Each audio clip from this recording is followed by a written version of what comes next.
So Avery is your typical teenager. She's 14 years old. She's excited to drive. Well, Avery is our sister. She is spoiled, rotten. But not only her parents, but grandparents too. But it's kind of well-deserved. Avery. It's a girl that makes me cry. She's strong. Avery is. She's probably the strongest, toughest kid I know.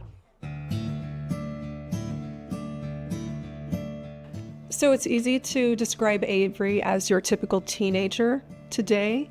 But we're just very lucky to even have this opportunity. It was Kendall's 9th birthday, and we loaded all of the girls, packed them into the ultrasound room, and we were going to find out if we were having a boy or a girl. And the tech called the doctor in. I'd have enough ultrasounds that I knew that was not typically how it works. She said, it just could be me on this particular day, but I'm not getting a very good picture of the heart, and I would feel better if you had somebody else take a look.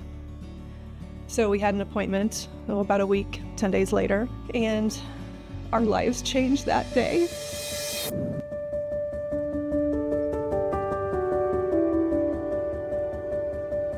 So Avery was diagnosed with hypoplastic left heart syndrome. That was a hard day. I think we were kind of caught off guard. She handed us a 4-page pamphlet and a warning not to Google it. And we drove home 2.5 hours. And we knew right away that we owed it to her to try.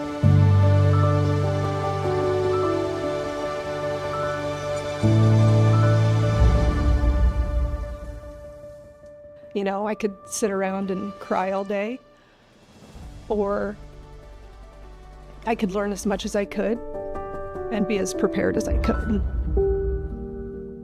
After she was born, literally Andy got to hold her for not even 5 minutes, and then they rushed her off quite a while before we got to see her again. Her left ventricle was severely underdeveloped or non-existent. So the way they treat that is a series of 3 surgeries.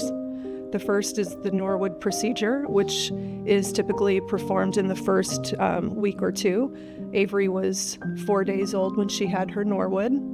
When we brought her home from the hospital, her oxygen was in the upper 80s.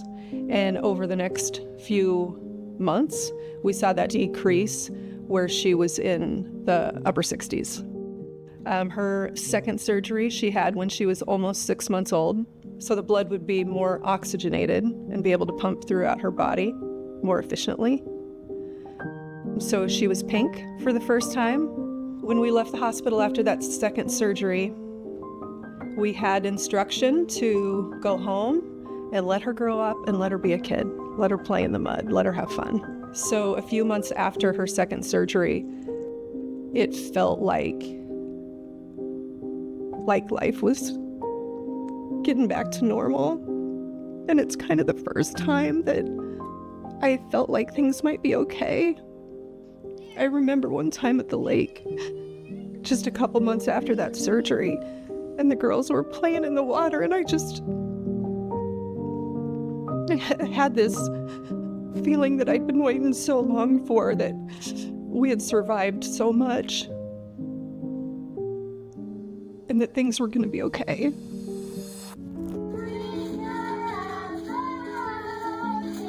She was 3, and she was running across the yard with some of her friends, and she just sat down.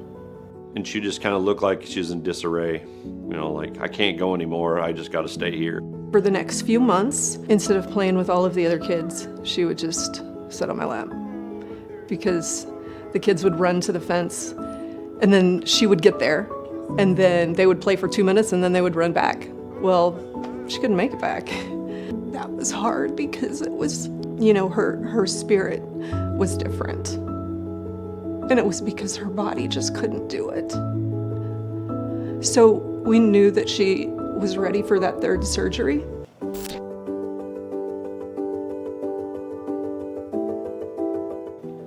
hardest thing you'll ever have to do is send your baby through those surgery doors.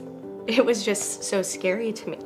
I think it was just the fear of the unknown. Like, I truly understood that, like, we didn't know what would happen next. It just, like, brought back all those feelings of being just so scared of not knowing what was gonna happen to her. It's a frightening experience.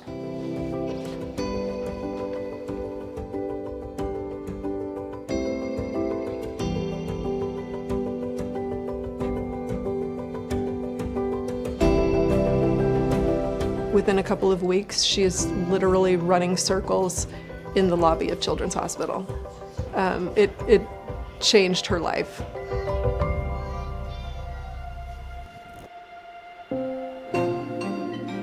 I'm Avery. I live in Pleasanton, Nebraska. I don't like to be a boring person. I like how crazy my house is when everybody comes, but then I also like just sitting home with my parents because I get that one-on-one time with them. You know, I think she has taught our family to live life differently. We look at each other different because of her. We live our lives with intention, and we just live differently because of these experiences. Being Avery's sister has really, it's life-changing. She's so strong emotionally. Avery taught me that I could tap into a deeper sense of caring than I knew that I could. She taught me that I'm capable of a lot, and a lot more than I think. I'm grateful for the people who just take care of me and make sure I'm okay. I'm grateful that I'm here. Ever since I was little and, I knew what my whole heart defect was, I knew I wanted to go to the medical field. So I want to become an obstetrician nurse and work in the NICU or something like that, so I can be around the kids that maybe are like me. I hope she's able to go on and not feel limited by her heart defect. Whatever she wants to do, I just don't want her to ever feel limited. So that's my hope for her. She's been a child, and we've learned this together. And now, as she is getting older, I see support from organizations like American Heart Association. With events like Go Red for Women, I see a huge support system for her. I'm not always going to be at those appointments with her, and she needs to understand her heart disease and her limitations or her strengths or the things she can do or the things she can overcome. She needs to understand that to best advocate for herself. I see a huge network of support for her and a lot of people like her.